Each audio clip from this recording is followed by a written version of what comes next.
Muy buenas tardes, maestra y compañeros. Nosotros somos el equipo número 9, que está conformado por Arredondo Mut Lourdes Lisset, Chico Larisa Ivette, Herrera Novelo Juan Carlos, Tuyup Nal Jorge Alexander y su servidora Yacanul Glendy Merari.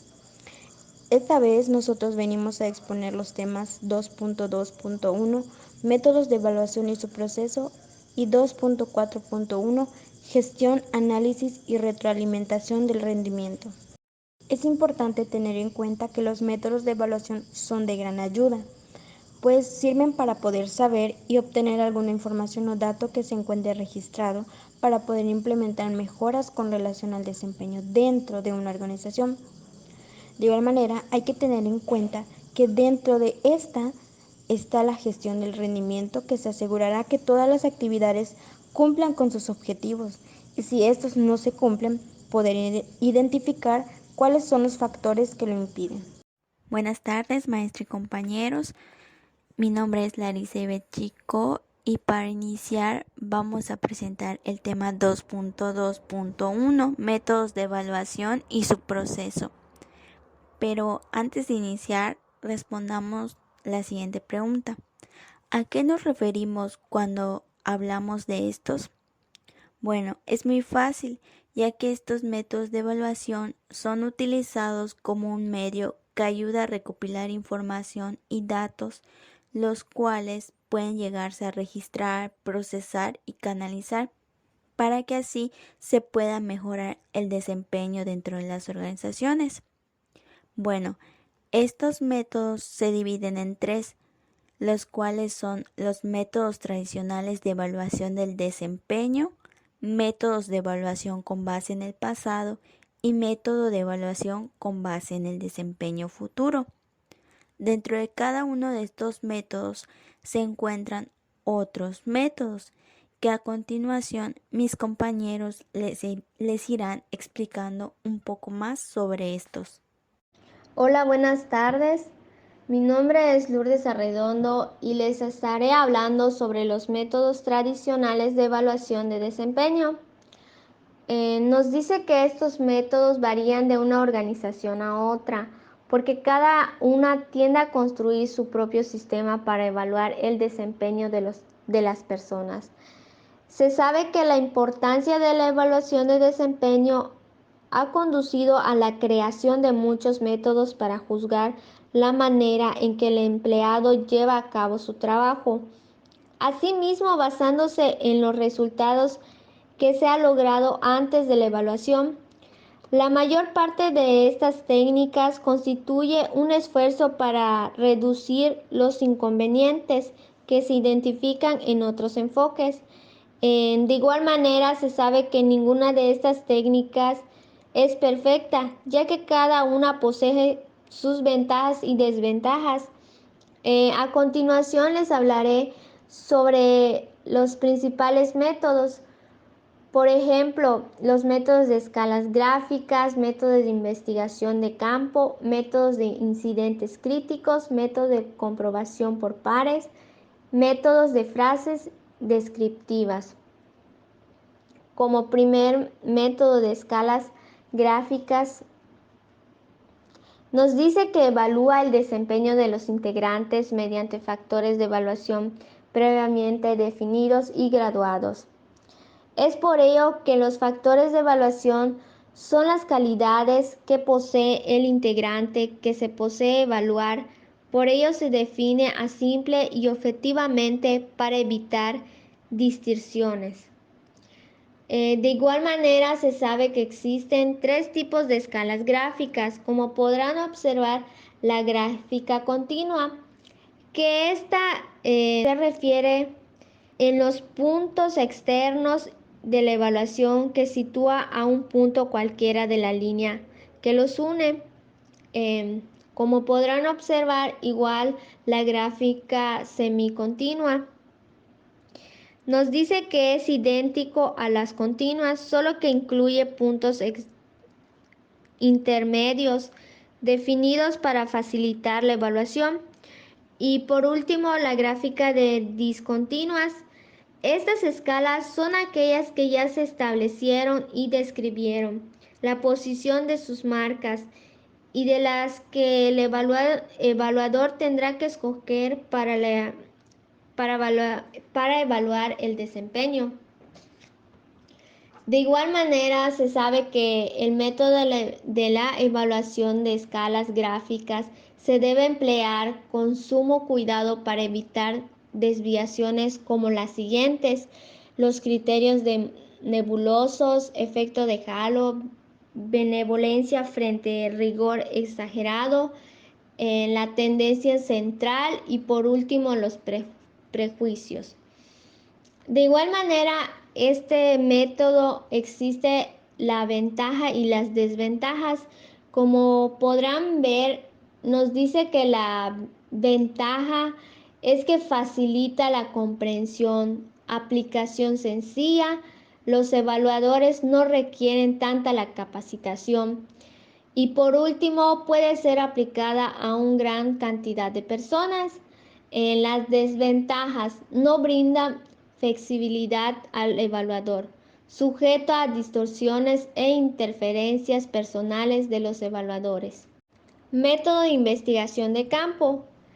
Nos dice que este método se basa en la combinación del método de observación de participante, entrevistas y análisis. En pocas palabras, se encarga en las recopilaciones de datos nuevos de fuentes primarios para un propósito específico. De igual manera, nos dice que la investigación de campo es realmente poderosa porque nos permite ver lo que las personas hacen y de lo que éstas dicen que hacen. Por ejemplo, tu cliente puede decir que tu producto es fácil de usar, pero cuando tú observas, puedes encontrar que en realidad está teniendo algún tipo de dificultad al momento de usarlo, haciendo que una investigación de mercado puede descubrir cualquier tipo de problema o ineficiencia que tu producto o servicio puede tener. Bueno, ahora les mostraremos un pequeño ejemplo de una evaluación. Como podrán observar, esta evaluación se divide en 4 secciones. La primera, la evaluación inicial. La segunda, análisis complementario. La segunda, la planeación. Y el cuarto, el seguimiento.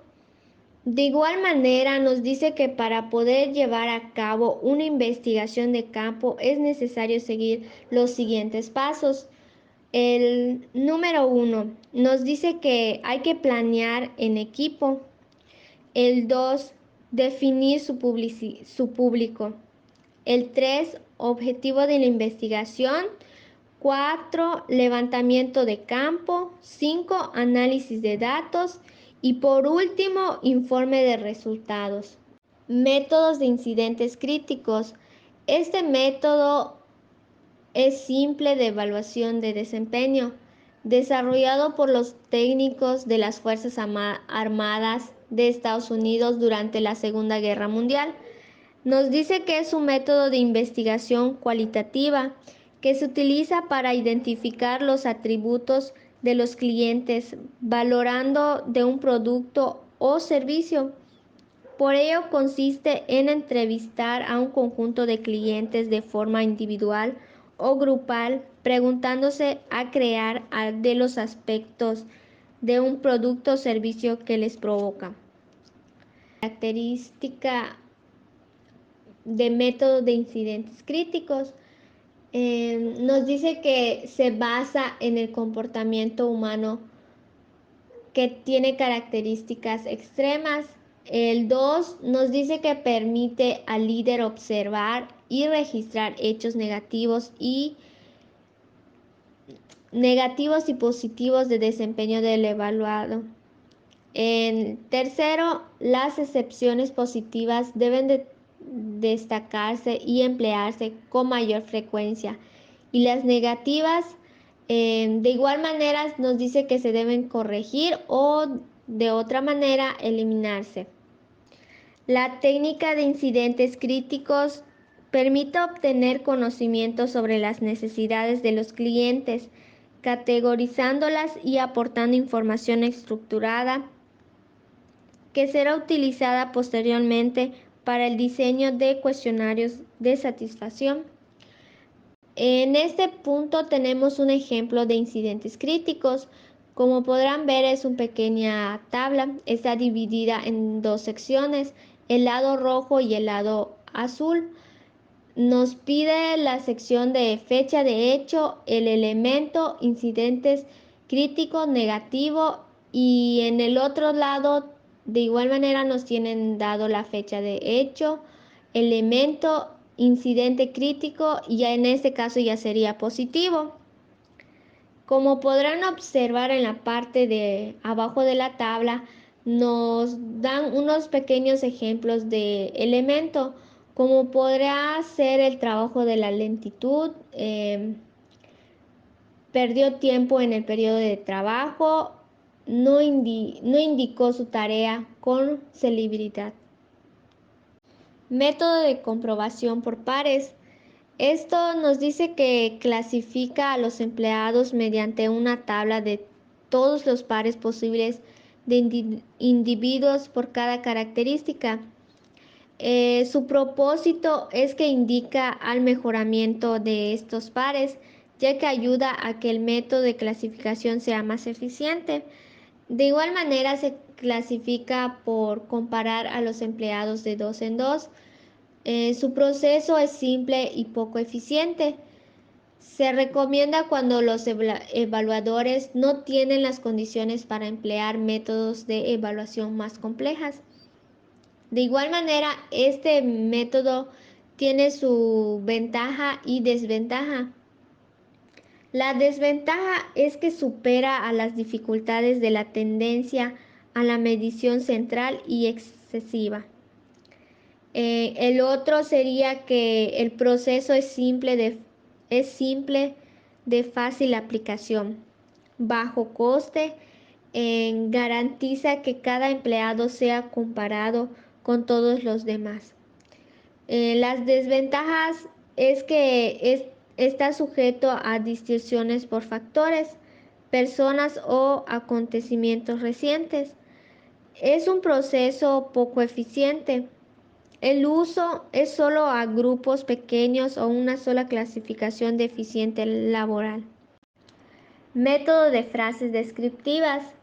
Este método consiste en evaluar el desempeño de los individuos durante las frases descriptivas de determinadas alternativas de tipo de desempeño individual. Esta se caracteriza por presentarse en un listado de frases que describen diferentes tipos de comportamientos donde el evaluador debe señalar las conductas que describen y caracterizan su desempeño. Como podrán observar este pequeño ejemplo que aparece en pantalla, hay una serie de preguntas y según sea la respuesta sí o no, así sucesivamente se va a rellenar este pequeño cuestionario. Nos dice que este solo difiere el método de selección forzada. El evaluador señala las frases que caracteriza el desempeño. De igual manera, se puede aplicar en las técnicas orientadas, ya sea en personas, en la tarea, en sistemas de retroalimentación y mejora de rendimiento. De igual manera, este método tiene una desventaja y ventaja. La ventaja es que esto ayuda a proporcionar resultados más confiables y extensos de influencias subjetivas y personales. Su aplicación es simple y no requiere de preparación. La desventaja es que su elaboración se elabora e implementa con complejas, exigiendo un planteamiento muy cuidadoso. De igual manera nos dice que es un método bastante comparativo y discriminatorio. Deja el evaluador sin ninguna noción del resultado. Hola, ¿qué tal? Muy buenas tardes, maestra y compañeros. Mi nombre es Juan Carlos Herrera Novelo y yo les voy a hablar un poco acerca de los métodos de evaluación con base en el pasado.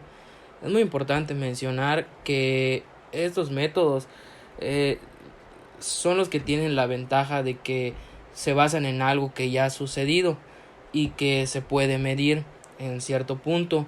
También uno de sus inconvenientes es que no pueden impedir ni mejorar lo que ya ha sucedido, pero pueden generar una retroalimentación para que el empleado sepa si se debe mejorar y en qué aspectos debe de hacerse esa mejora.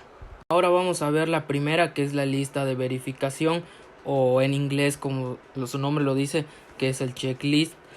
Nos dice que en esta lista de verificación la persona que otorga la calificación selecciona oraciones que describan el desempeño del empleado y sus características. Esto lo vemos en ciertas cuestiones y lo más común es en lo relacionado a la aviación.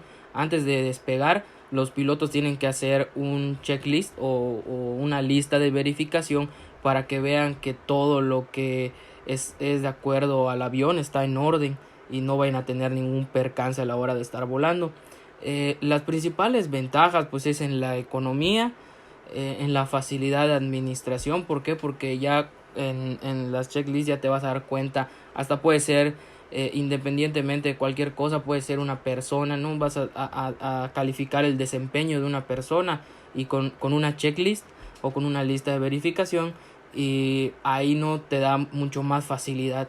La otra ventaja es la escasa capacitación, y sus desventajas son posibilidades de distorsiones, que a veces pueden surgir interpretaciones equivocadas, y la última, que es asignación pues de los valores inadecuados. Esto va a depender mucho de la persona a la cual sea encargada de realizar esa lista de verificación.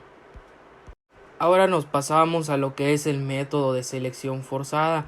Este método, si nos vamos a la historia, nos dice que es un método de evaluación del desempeño desarrollado por un equipo de técnicos estadounidenses, remontados, ¿no?, durante la Segunda Guerra Mundial, para escogencia de los oficiales de las Fuerzas Armadas de su país que deberían ser promovidos, ¿no?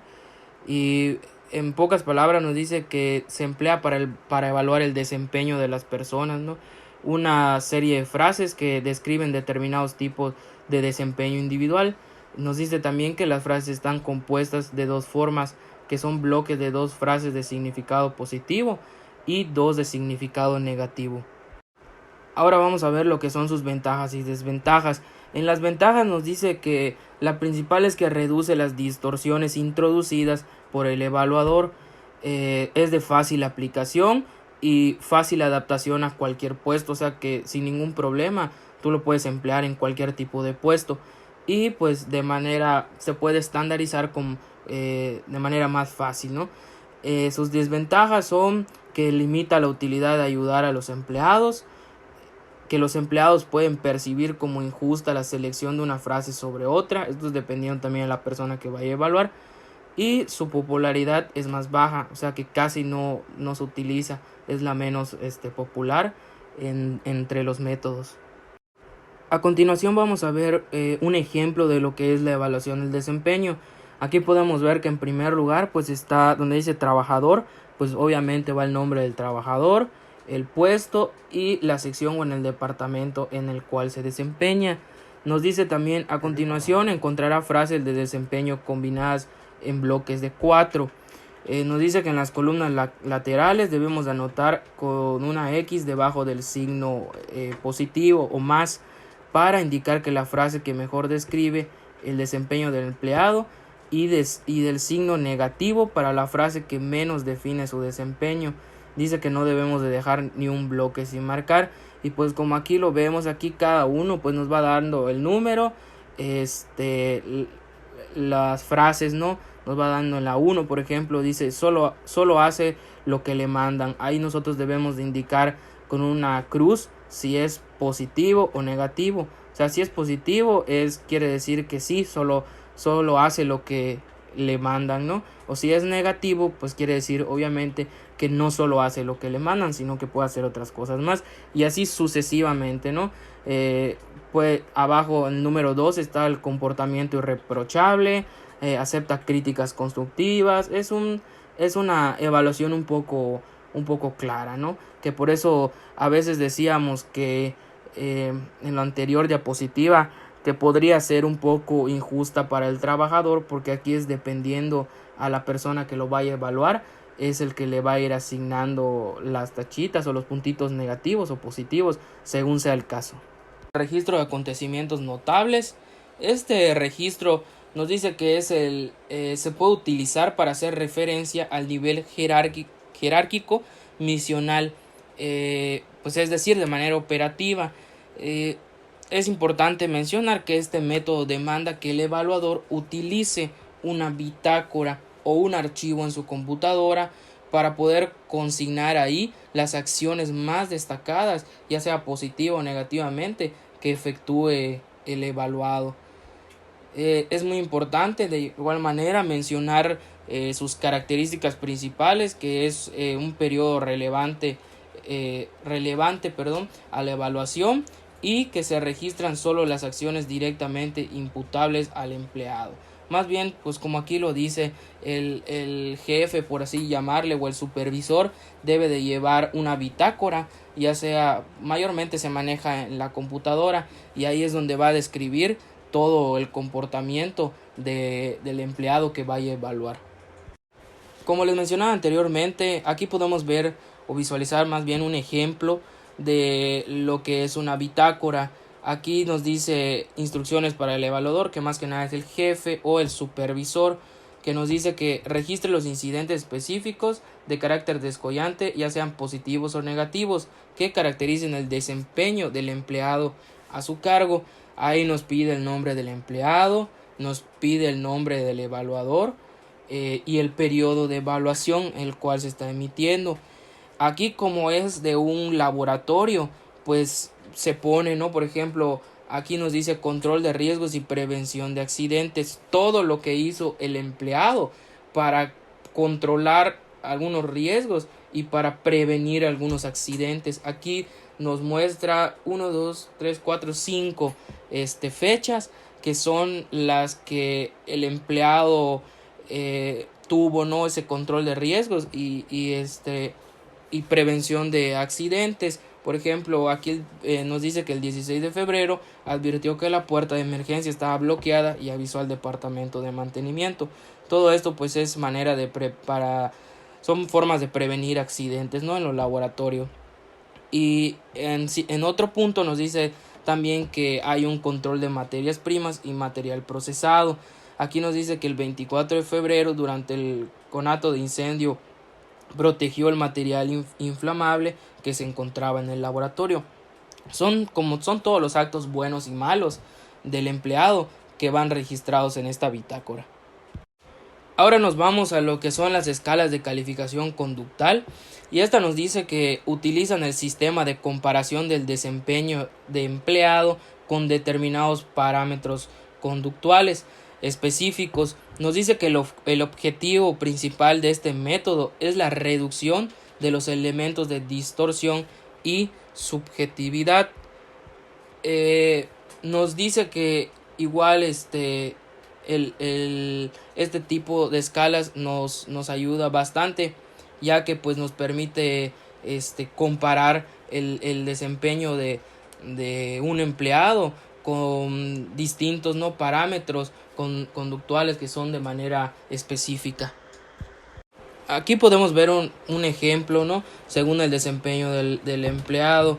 Nos muestra una tabla de puntaje donde está del número 1 al número 7, que son los puntos, donde vemos que el número 7 nos dice que es extremadamente sobresaliente, el número 6 tiene buen rendimiento, el número 5 es ligeramente bueno, el 4 es aceptable, el 3 es ligeramente malo, el 2 es mal desempeño y el 1 es extremadamente malo.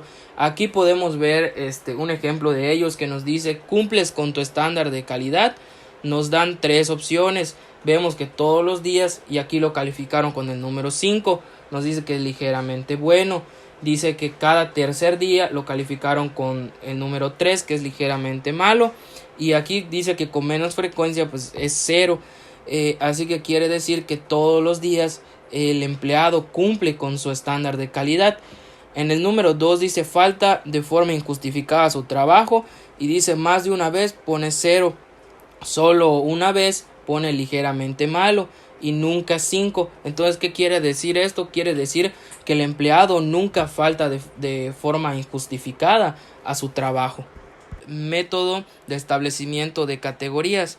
Nos dicen que este método lleva al evaluador a clasificar a sus empleados en una escala de mejor a peor. Esto pues mayormente se da en muchas ocasiones pues en las empresas. En general pues se sabe que unos empleados superan a otros, pero no es sencillo estipular por cuánto sobresale uno de otro.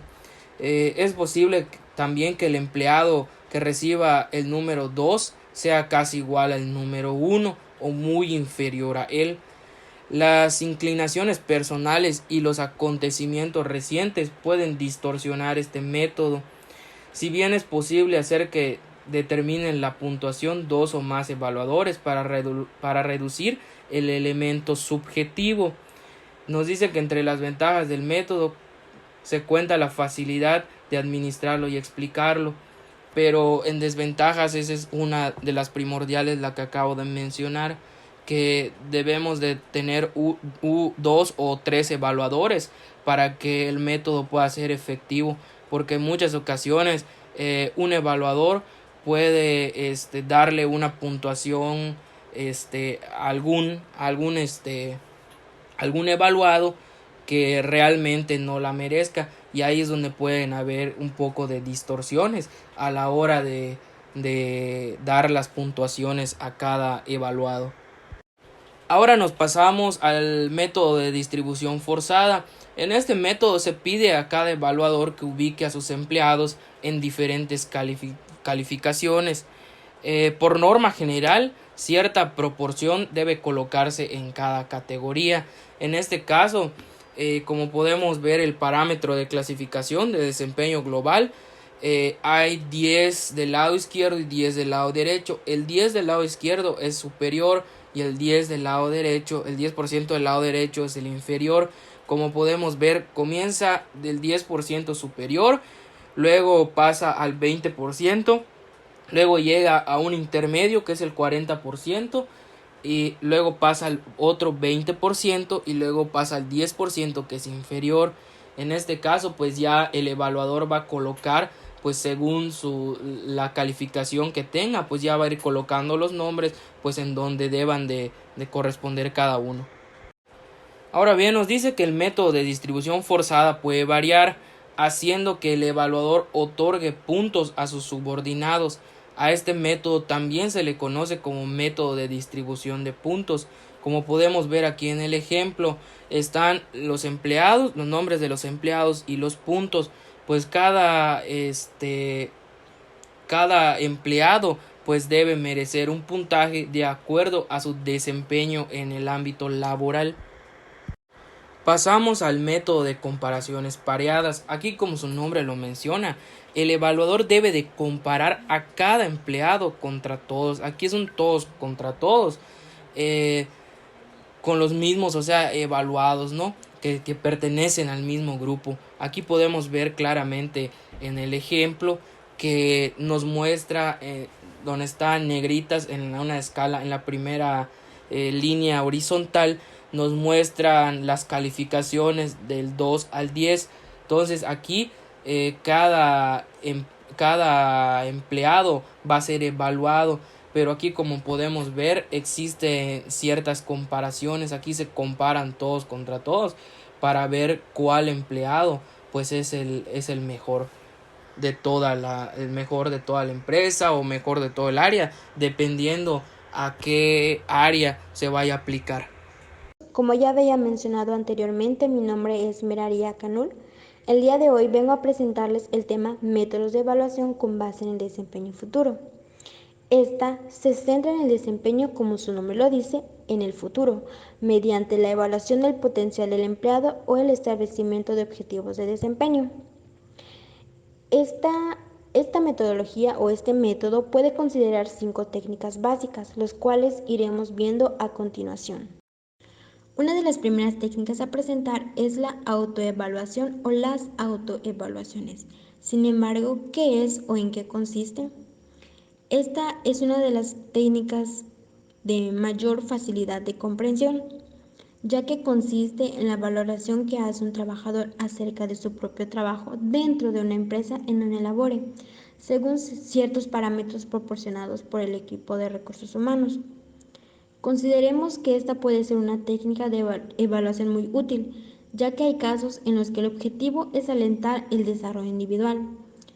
Y cuando los empleados se autoevalúan, es mucho menos probable que se presenten actitudes defensivas, lo cual puede ser un factor que aliente el desarrollo individual. En otras circunstancias, las autoevaluaciones se utilizan para determinar las áreas que necesiten mejorarse. Esta técnica puede resultar de gran utilidad para la determinación de objetivos personales a futuro. Puede ser orientada al desempeño pasado o al desempeño futuro. Sin embargo, uno de los aspectos más importantes a considerar de las autoevaluaciones es la participación del empleado y su dedicación al proceso de mejoramiento. Este procedimiento no solo permite que los empleados participen en el proceso de autodesarrollo, sino también proporciona al supervisor realimentación de primera calidad respecto a lo que se debe hacer para eliminar obstáculos y alcanzar el logro de los niveles de desempeño requeridos por el puesto. La segunda técnica es administración por objetivos. Como su nombre lo indica, consiste en el establecimiento de objetivos que van desde la alta gerencia hacia los niveles inferiores de la organización. Esto quiere decir que tanto el supervisor como el empleado deben establecer conjuntamente objetivos de desempeño deseables. Y para que esto pueda funcionar, es importante que los objetivos que se establezcan sean de acuerdo mutuo y que sean apreciables. Al cumplir ambas condiciones, los empleados se encuentran en posición de estar más motivados para lograr sus objetivos, ya que han participado en la formulación. Además de medir su progreso, los empleados pueden efectuar ajustes periódicos con el fin de lograrlos. A fin de poder efectuar esos ajustes, sin embargo, es necesario que el empleado reciba realimentación periódica. Como pueden ver en pantalla, existen ciertos pasos para la administración de los objetivos. Como pueden ver, son 4. La primera es definición de los objetivos. Aquí, pues primero se toma en cuenta los objetivos generales de la organización y ya después la definición por departamentos y empleados. La segunda es planeación y jerarquización de actividades y ambas tienen la finalidad de llevar a alcanzar los objetivos. La tercera es evaluación periódica, el cual puede ser trimestral o semestral, y es utilizada para realizar ajustes en la ejecución de los planes. La cuarta y última es evaluación de resultados y toma de decisiones. Sin embargo, algunos programas de administración por objetivos han enfrentado dificultades, ya sea porque los objetivos son excesivamente ambiciosos o bien se quedan cortos.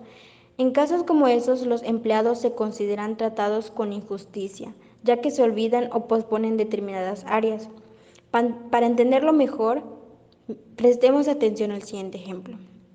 Los empleados pueden determinar objetivos que sean cuantitativamente medibles, excluyendo otros de evaluación subjetiva, pero de igual importancia.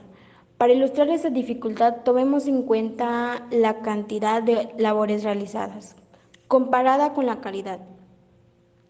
Es probable que los objetivos se centren exclusivamente en la cantidad, porque la calidad resulta más difícil de medir. Por otra parte, cuando los empleados y supervisores consideran objetivos que se miden por valores subjetivos, se necesita especial cuidado para asegurarse de que no hay factores de distorsión que puedan afectar la evaluación que efectúe al supervisor. La tercera técnica son las evaluaciones psicológicas, y en esta técnica consiste en entrevistas de profundidad, es decir, pláticas acerca de la vida laboral, el cómo lo llevan, cómo se sienten, etcétera. Todo esto es realizado a supervisores y trabajadores dentro de la organización. Todo esto es con el objetivo de evaluar el potencial del individuo y no en la determinación de su desempeño anterior. Algunas organizaciones utilizan servicios de psicología profesionales, en donde el psicólogo prepara una evaluación de características intelectuales, emocionales y de motivación, incluso otras más. Todos pueden llevar a permitir la predicción del desempeño futuro. El trabajo del psicólogo, pues, se trata sobre un aspecto específico, o también puede ser una evaluación global del potencial del individuo a futuro. Y a partir de todas estas evaluaciones se puede tomar decisiones de ubicación y de desarrollo que conforman la carrera profesional del empleado. Debido a que este procedimiento pues, es lento y costoso, generalmente se reserva a gerentes jóvenes y brillantes, de quienes se estima que poseen gran potencial de ascenso dentro de la organización, ya que la calidad de estas estimaciones depende en gran medida de la habilidad y el grado de calificación del psicólogo. Algunos empleados tienden a objetar ese tipo de evaluación. La cuarta técnica es métodos de los centros de evaluación. Y esta, como las anteriores, es otro método para la evaluación del potencial a futuro, pero como es de esperarse, tiene una manera distinta de evaluar. Pues aquí los centros constituyen una forma normal de evaluar a los empleados, ya que se basa en diferentes tipos de evaluación y muchos evaluadores. Pero, ¿quién o quiénes la utilizan? Es fácil. Es utilizada normalmente por grupos gerenciales de un nivel algo avanzado. En pocas palabras, podría considerarse un nivel medio o intermedio que muestra a un gran nivel de potencial a futuro. En este método de evaluación, los empleados son enviados a un centro especializado y se les somete a una evaluación individual. Sin embargo, antes de ello se tiene que pasar por un proceso. En primer lugar, se selecciona a un grupo especialmente idóneo para poder someterlos a entrevistas en profundidad, exámenes psicológicos, estudios de los antecedentes personales, ejercicios de simulación de condiciones reales de trabajo, así como también su participación en varias mesas redondas. En pocas palabras, se puede decir que son sometidos a actividades en las que van siendo calificados por un grupo de evaluadores, y las decisiones de los diferentes evaluadores se promedian para obtener resultados tan objetivos como sea posible. La quinta y última técnica es conocida como sistema de evaluación de 360, pero ¿por qué se llama así? Es un poco curioso.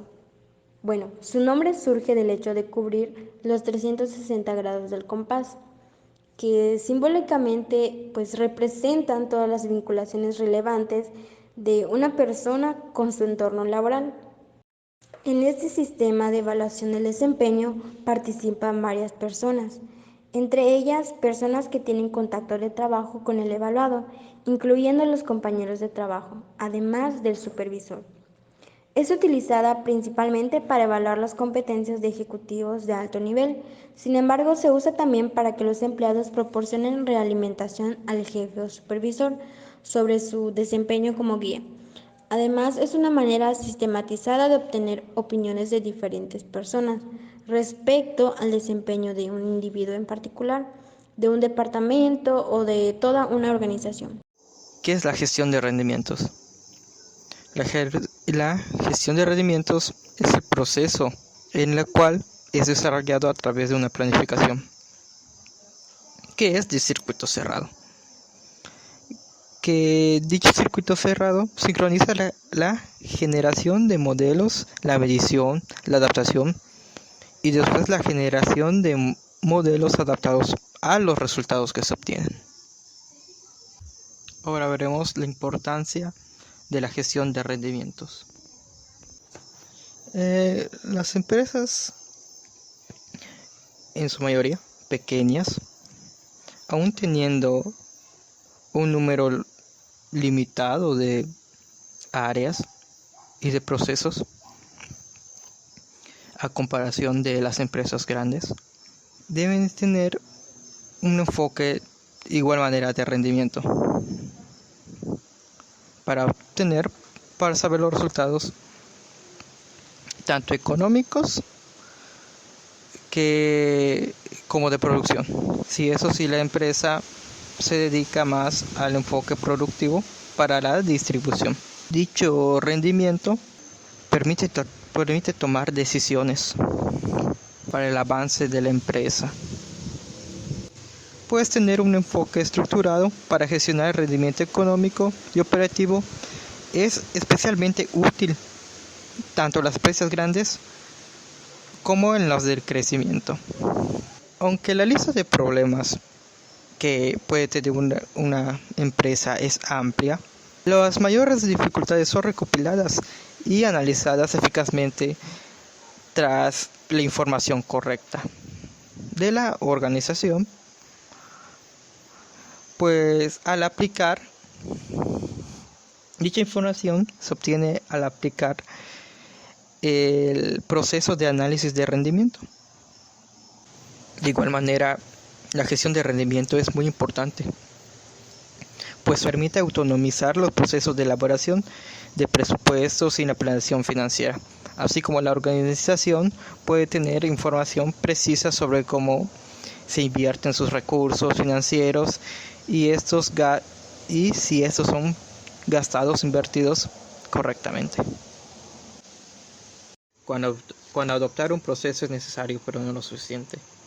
Para materializar las considerables ventajas de la gestión de análisis de rendimiento, el punto de mira tiene que estar en facilitar la comunicación y la colaboración entre la alta dirección y los directores de las unidades de gestión.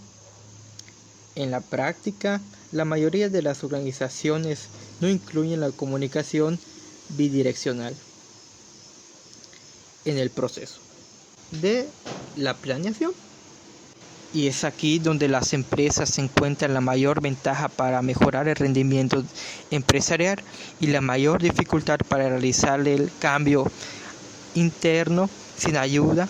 Genera una ventaja para los que solo aplican una pequeña parte sobre la gestión de rendimiento y no van más allá o no saben aplicarla, y es por eso que al no saber aplicarla correctamente no es suficiente para poder analizar un buen rendimiento.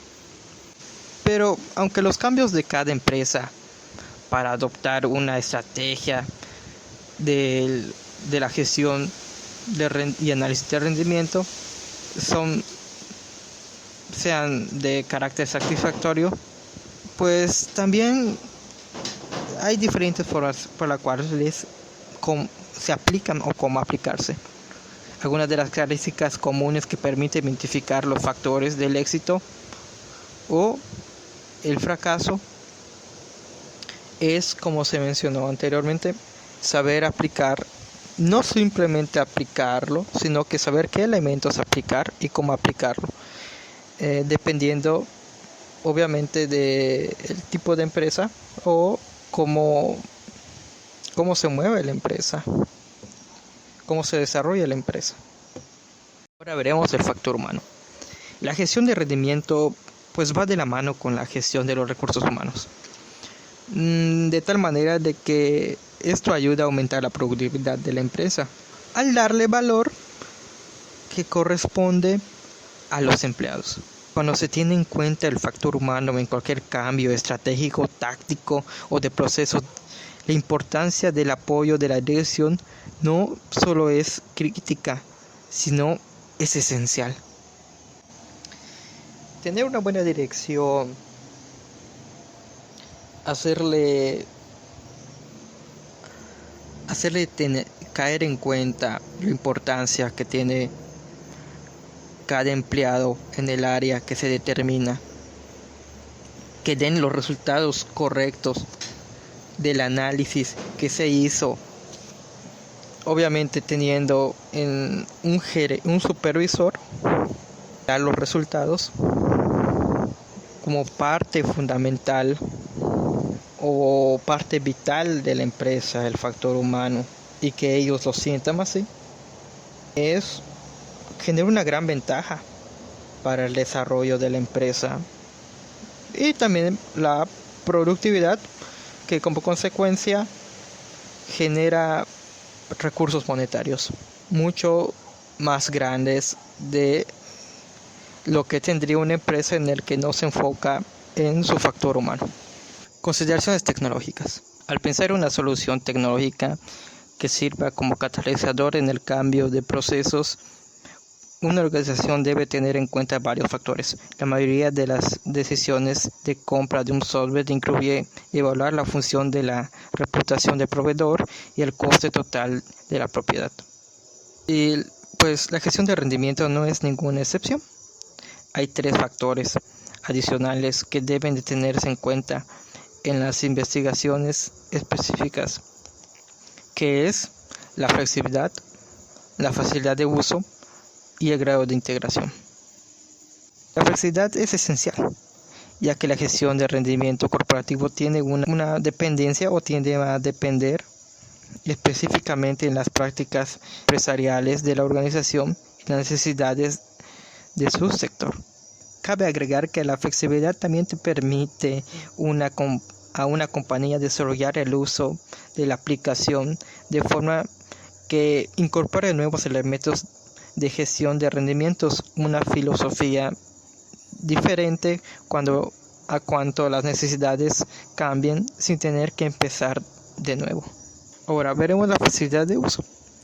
La facilidad de uso es fundamental para el éxito de una implementación de gestión de rendimiento, porque tanto el cambio del proceso como la formación son importantes obstáculos.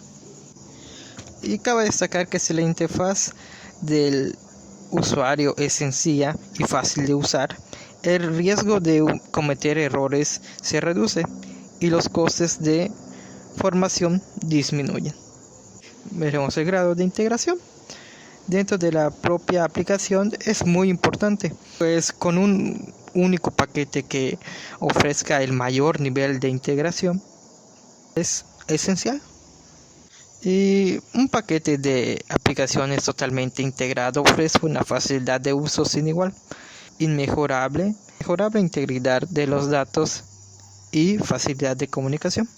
También sin esta integración, todos esos procesos seguirán siendo compartimentos, ¿cómo decirlo?, estancados, unos compartimentos estancados. Bueno, yo les hablaré sobre las grandes expectativas dentro de la gestión del rendimiento. Supongamos que una organización lleve a cabo todas las funciones que tenga ya planificadas, como se ha ido recomendando dentro de la gestión del rendimiento. Como se puede observar en la diapositiva, se encuentran 2 preguntas. Analicemos la primera, que nos dice: ¿qué beneficios reales podría esperar? Como primer punto será el de tener una mejora de confianza por el buen gestionamiento de un proceso de manera controlada en la recopilación y consolidación de datos, ayudando esto a facilitar el proceso, siendo así que su automatización llega a reducir a gran escala los errores que se cometen. Como segundo punto está el de asumir una verdadera responsabilidad, y esta solo es posible cuando los directivos de las unidades de gestión colaboran entre sí para poder cumplir con los objetivos establecidos. El último punto de esta pregunta es el ahorro de tiempo que se puede llegar a conseguir si se automatizan muchos de los procesos. En respuesta a la segunda pregunta, que dice: ¿la gestión del rendimiento podría mejorar y agilizar la toma de decisiones? En respuesta a esto es un sí, ya que ayuda a que se reduzca el tiempo en el que se recopilan y validan los datos, ayudando en la automatización de la preparación de informes. Además que este programa ayuda a que pueda hacerse posible lo que se ve imposible. Ahora abordaremos el tema de cómo mejorar el rendimiento de los empleados, pero antes de esto debemos saber qué es el mejoramiento del desempeño.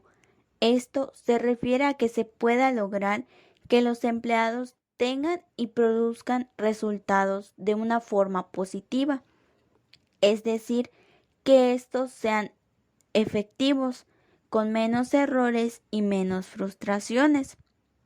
Y para lograr todo esto se debe tener un mejor aprendizaje y desarrollo para que así los empleados puedan llevar a cabo sus tareas de manera eficaz. Todo desempeño del trabajo tiene características positivas y negativas. Es por eso que tomaremos en cuenta los factores dentro de este. ¿Pero a qué nos referimos con estos factores? Nos referimos a todos aquellos asuntos y situaciones que se dan dentro del ambiente laboral que afectan en el desempeño de los empleados. Estos factores pueden presentarse a nivel de organización o de manera individual hacia los empleados. A continuación se verán algunos de estos factores. Como se puede observar en la diapositiva, estos son algunos de los factores que influyen en el rendimiento y cuáles son las alternativas que podemos implementar en estos. En general, estos factores son 20, pero los veremos de una forma breve. El factor 1 nos dice, los empleados no saben qué hacer. Sus alternativas son el mejorar las destrezas de comunicación de los empleados y los gerentes, así como mejorar las destrezas para delegar de los gerentes y supervisores. Además de que se haga que los gerentes y supervisores siempre estén disponibles y se mantengan en contacto permanente con todos los empleados. 2. Los empleados saben qué hacer, pero no saben cómo hacerlo. Sus alternativas serían el conducir un análisis de necesidades, así como conducir entrenamientos específicos sobre tareas y responsabilidades críticas, además de brindar ayuda en el trabajo a los empleados, así como proveer mentores para estos y crear un sistema de soporte del rendimiento. 3. Los empleados saben qué hacer, pero no saben cómo su trabajo contribuye a los objetivos del departamento u organización.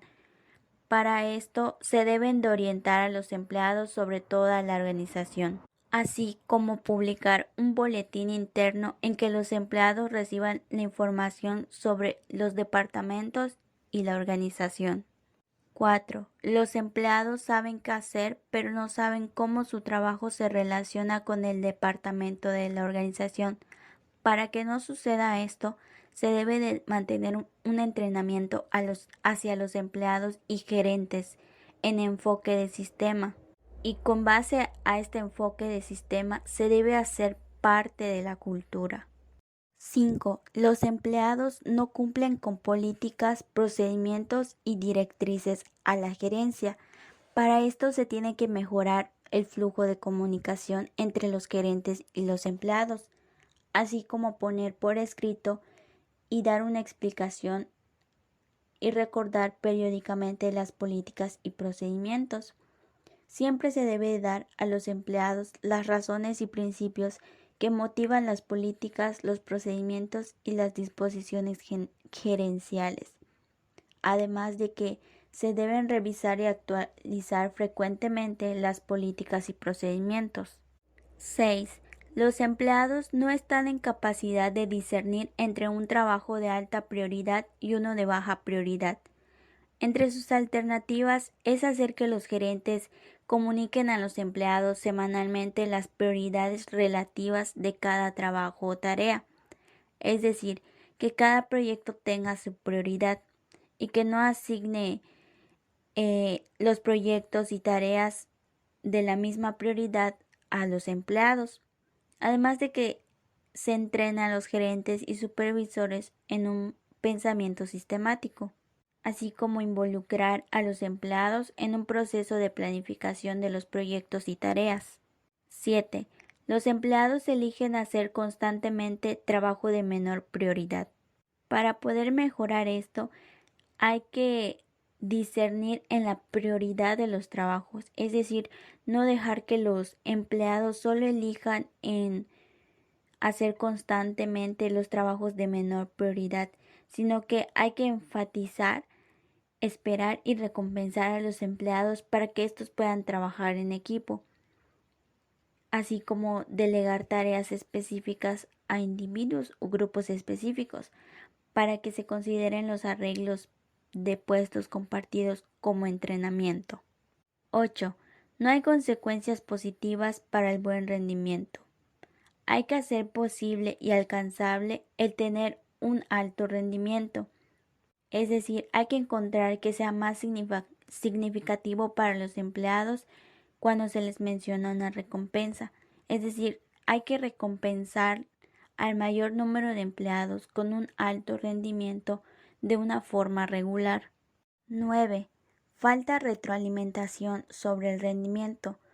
Para esto se deben de entrenar a los gerentes y supervisores en dar y recibir retroalimentación apropiada, así como establecer un sistema de retroalimentación basado en el rendimiento de los empleados, además de conducir evaluaciones de desempeño de manera regular. 10. La retroalimentación sobre el rendimiento no es clara o es ambigua. Para mejorar se deben de entrenar a los gerentes en habilidades de comunicación que incluyan cómo dar una retroalimentación más efectiva, así como evaluar a los gerentes y supervisores sobre la base de cuán efectiva y frecuentemente dan retroalimentación adecuada a los empleados. 11. Las consecuencias del bajo desempeño y del alto desempeño son las mismas. Como alternativa, se debe hacer posible de que los empleados logren un mejor rendimiento, ayudándolos a que alcancen estos y no recompensándolos por el bajo rendimiento que tengan. Además, también debemos hacer que los empleados valoren más en términos de recompensas, es decir, recompensar el mayor número de empleados que tengan un buen rendimiento de una forma regular. 12. Los empleados perciben consecuencias negativas por un alto rendimiento. Para mejorar esto, se debe de hacer que el alto rendimiento tenga un valor básico en la cultura, así como mantener la moral de los empleados en alto mediante la creación y mantenimiento de un ambiente de trabajo seguro, estimulante y productivo, además de que estos reconozcan y recompensen el alto desempeño de manera regular de los empleados. 13. Hay consecuencias negativas por un alto rendimiento. Entre sus alternativas están el sustituir inmediatamente cualquier consecuencia negativa por un alto rendimiento con consecuencias positivas. 14. Hay consecuencias positivas para el bajo rendimiento. Sus alternativas de mejoramiento es sustituir cualquier consecuencia positiva de bajo desempeño con expectativas de un mejor desempeño, así como acompañar las expectativas para el alto desempeño con programas de apoyo para poder lograrlas. 15. Faltan los recursos adecuados para lograr un alto rendimiento. Entre sus alternativas está el que se determinen los recursos necesarios para que los empleados logren un mejor desempeño, es decir, priorizar las necesidades de los recursos. 16. Hay obstáculos en el lugar de trabajo. Para mejorarlos se debe conducir un análisis de campo de fuerzas para que se puedan identificar los factores ambientales que impiden el alto rendimiento y las fuerzas en contra de un alto desempeño que tengan los empleados, además de maximizar la potencia de las fuerzas a favor. También se deben de planificar e implementar las formas de eliminar o neutralizar las fuerzas negativas aprovechando al máximo las fortalezas. 17. Hay interferencias y disrupciones en el lugar de trabajo. Entre sus alternativas es el de entrenar a los empleados en destrezas para que puedan administrar su tiempo, utilizar eficientemente varias opciones de comunicación, incluyendo las reuniones, para que puedan identificar sus limitaciones, además de poder crear un sistema de soporte al desempeño, esto con la finalidad de minimizar las interferencias de parte de otros empleados. 18. Puesto mal diseñado. Para que esto pueda mejorarse, hay que revisar y rediseñar regularmente los puestos para que ya no hayan puestos que tengan un mal diseño. 19. Limitaciones personales de los empleados. Sus alternativas de mejoramiento está el reclutar talentos, no solo entrenar habilidades, además de acomodar a los empleados con discapacidad, establecer un programa de diversidad para la fuerza laboral y entrenar, desarrollar y facultar a los empleados. 20. Problemas personales de los empleados. Sus alternativas de mejoramiento es que se traten a todos los empleados como miembros valiosos de la empresa, así como proveer programas de asistencia y consejería apropiada para los empleados. Hacer al principio el de ayudar a los empleados a ayudarse a sí mismos como parte de la cultura de la organización. Como vimos hace un momento, hay muchos factores que influyen sobre el rendimiento en el trabajo, pero ¿alguna vez te has preguntado o nos hemos preguntado qué hacer para mejorar el rendimiento de los empleados? Bueno, pues para solucionar problemas de desempeño se tienen que aplicar múltiples soluciones y no solo deben de aplicarse el entrenamiento, es decir, no vamos a poner en práctica solamente las cosas, sino que hay que buscar muchas soluciones, porque si las hay, entonces para mejorar el rendimiento de los empleados debemos de aplicarlas. Además, también se debe de analizar e investigar los problemas de desempeño, porque si en una organización no se analizan e investigan estos problemas, pues siguen existiendo esos factores que mencionamos anteriormente y no pueden mejorarse. Para finalizar con nuestra exposición, podemos decir que gracias a todo lo anterior, logramos interpretar que los métodos de evaluación y su proceso son de gran importancia, ya que ayudan a las organizaciones a poder determinar cuál es el método más adecuado de acuerdo a sus necesidades, dependiendo su tamaño, disponibilidad de recursos, su tipo de actividad, entre otros. Además de poder identificar cómo es el rendimiento de los empleados, cuáles son los factores que influyen en su desempeño y cómo pueden mejorarse.